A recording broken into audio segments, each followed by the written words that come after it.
Hi friends, வணக்கம். இன்னைக்கு ஆலோ வீரா வச்சு ரொம்ப ஹெல்த்தியான அதே சமயம் ரொம்ப டேஸ்டான ஒரு சட்னி ரெசிபி பார்க்கலாம் வாங்க. மோஸ்ட்லி எல்லார் வீட்லயுமே ஆலோ வீரா நம்ம வளர்ப்போம் இல்லையா? அதனோட ஹெல்த் பெனிஃபிட்ஸ் நிறையான்றதுனால மோஸ்ட்லி எல்லார் வீட்லயுமே ஆலோ வீரா இருக்கும். இந்த ஆலோ வீரா நம்ம ஒன்று வச்சோன்னா பக்கத்துலேயே நிறைய வந்துடும்.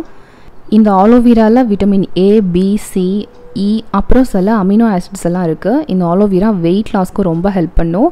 பிளட் சுகர் லெவலை கம்மி பண்ணும். கான்ஸ்டிபேஷனுக்கு நல்ல ஒரு ரெமடியாக இருக்கும். எக்ஸ்டர்னல் யூசஸாக நம்ம ட்ரை ஸ்கின்க்கு யூஸ் பண்ணலாம். தீப்புண் பட்டுருச்சுன்னா டக்குன்னு ஆலோ வீரா ஜெல்லை தடவும் போது அது வந்து கொப்பளமாகாது. காயத்துக்கும் நம்ம யூஸ் பண்ணிக்கலாம். இந்த ஆலோ வீரா ஜெல்லில் ஹெல்த் பெனிஃபிட்ஸ் மட்டும் கிடையாது, சைடு எஃபெக்ட்ஸும் இருக்குது. பொதுவாக ப்ரெக்னென்ட் லேடிஸும் லாக்டேட்டிங் மதர்ஸும் இந்த ஆலோ வீரா எடுத்துக்கிறத அவாய்ட் பண்ணிடலாம். டயபெட்டிஸ் இருக்கவங்க டெய்லி எடுத்துக்கும் போது பிளட் சுகர் லெவலில் இம்பேலன்ஸ் கொண்டு வந்துடும். அதனால் டெய்லி எடுத்துக்கிறத அவாய்ட் பண்ணிவிடுங்க. வாரத்துக்கு ஒரு 2-3 தடவை மட்டும் எடுத்துக்கோங்க. இந்த ஆலோ வீராவோட இலையில் லேட்டெக்ஸ் இருக்கும்.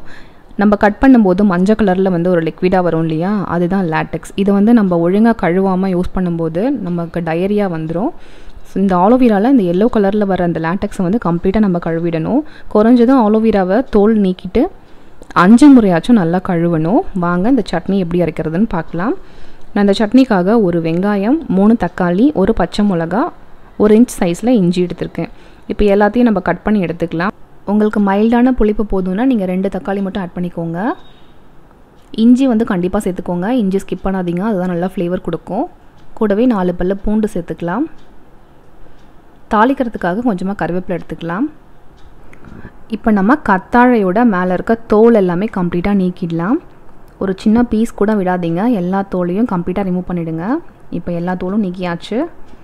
இதை சின்ன பீஸாக கட் பண்ணிக்கலாம். இந்த கட் பண்ண பீஸை குறைஞ்சதும் 5 முறையாச்சும் நல்லா கழுவிக்கோங்க. அந்த குழப்பு எல்லாமே கம்ப்ளீட்டாக போகணும், அந்தளவுக்கு நல்லா கழுவிக்கோங்க. இப்போ நான் நல்லா 5 தடவை கழுவிட்டேன்.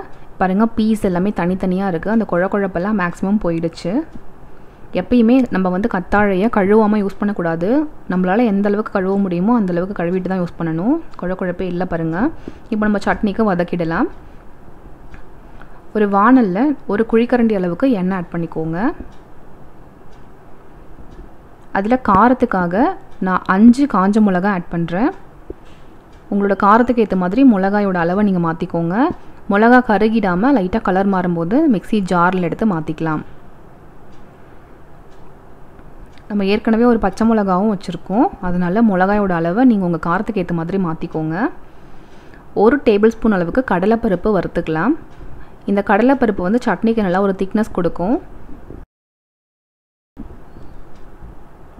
கடலைப்பருப்பு நல்லா சிவர்ற வரைக்கும் நல்லா வறுத்துக்கோங்க.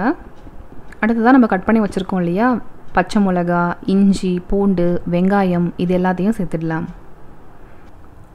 லைட்டாக ஒரு வதக்கிட்டு நம்ம கட் பண்ணி வச்சுருக்கோம் இல்லையா, அந்த ஆலோவீரா பீசஸையும் அந்த வெங்காயத்துக்கூடையே சேர்த்து நல்லா வதக்கிக்கோங்க. வெங்காயத்தோடவே ஆலோவீராவை சேர்ந்து நல்லா வதங்கட்டும். ஒரு 2 நிமிஷத்துக்கு நல்லா வதக்கிக்கோங்க. வதக்கும் போது ஆலோவீராவில் குழப்பெல்லாம் வராது, காய் மாதிரியே தான் இருக்கும்.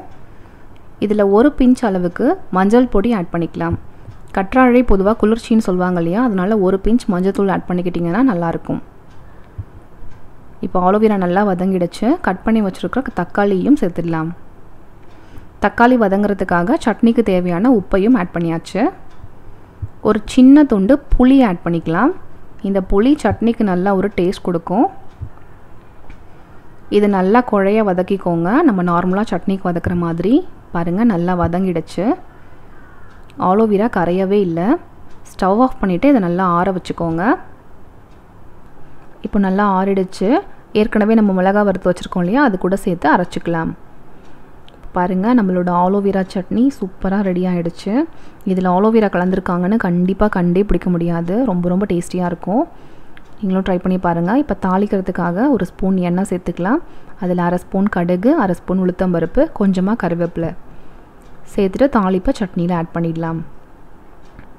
அவ்வளோதான் ஃப்ரெண்ட்ஸ், நம்மளோட ஆலோவீரா சட்னி ரெடி. இது இட்லி, தோசை, சப்பாத்தி கூட ரொம்ப நல்லாயிருக்கும். ட்ரை பண்ணி பாருங்கள். ட்ரை பண்ணி பார்த்துட்டு எப்படி வந்தது எனக்கு கண்டிப்பாக கமெண்ட் பண்ணுங்கள். இந்த வீடியோ உங்களுக்கு யூஸ்ஃபுல்லாக இருந்ததுன்னு நினச்சிங்கன்னா உங்களோட ஃப்ரெண்ட்ஸ் அண்ட் ஃபேமிலிக்கு ஷேர் பண்ணுங்கள். சேனலை மறக்காமல் சப்ஸ்கிரைப் பண்ணிக்கோங்க ஃப்ரெண்ட்ஸ். அப்படியே பக்கத்தில் உள்ள பெல் ஐக்கானையும் கிளிக் பண்ணிக்கோங்க. அப்போ தான் நான் போடுற அடுத்தடுத்த வீடியோஸ் உங்களுக்கு நோட்டிஃபிகேஷனாக வந்து சேரும். தேங்க்யூ ஃபார் வாட்சிங் ஃப்ரெண்ட்ஸ். பாய்.